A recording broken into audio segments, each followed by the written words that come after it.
York is famous for its medieval past, but many of the buildings that we live, work and enjoy time off in would have been familiar to figures from a more recent history.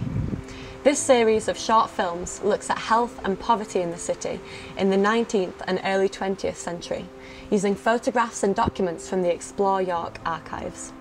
Come with me to walk in the footsteps of real people from the past and better understand what it meant to live in York over 100 years ago.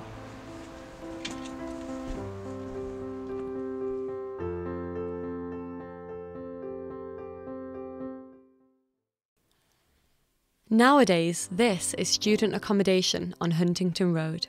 But when it was built in 1849, this was a workhouse that would provide food and shelter for the many people who lived in poverty in York. It was managed by York's Poor Law Union. The workhouse was a last resort for many. Conditions were not pleasant. Think about the workhouse depicted in Oliver Twist. This document from the archives describes the recommended meals at the workhouse, which mostly consisted of bread and porridge. Hence the name, the workhouse gave its inhabitants tedious work to do, such as unravelling the strands of old ropes, called picking oakum. This is the same chore that inmates of prisons at the time were forced to do. Does it seem like people were being punished for being poor? The Poor Law Union also offered a little relief in the form of money for families who could just scrape by without needing to enter the workhouse. One individual, named Richard Chicken, who was in and out of claiming relief, lived here on Victor Street in 1840, or St Mary's Row as it was called back then.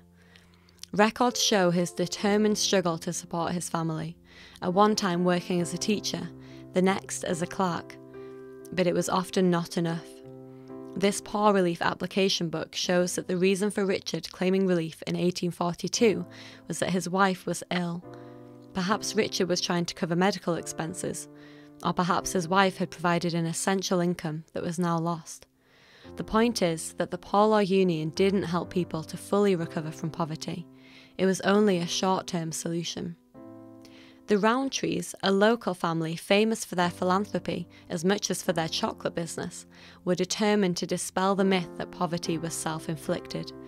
Their charitable endeavours provided long-term solutions.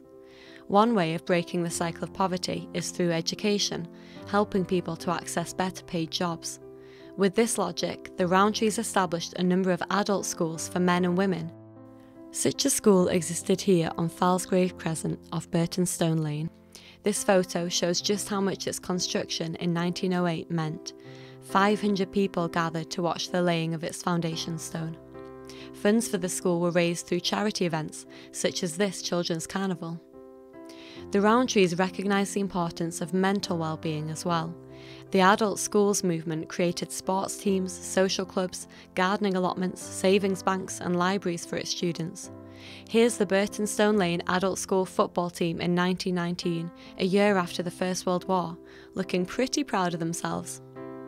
The Rowntrees' contribution was successful because it treated people like people and looked for sustainable change rather than a quick fix. History provides us with endless examples to learn from. The value of showing humanity is one of the most crucial lessons of all.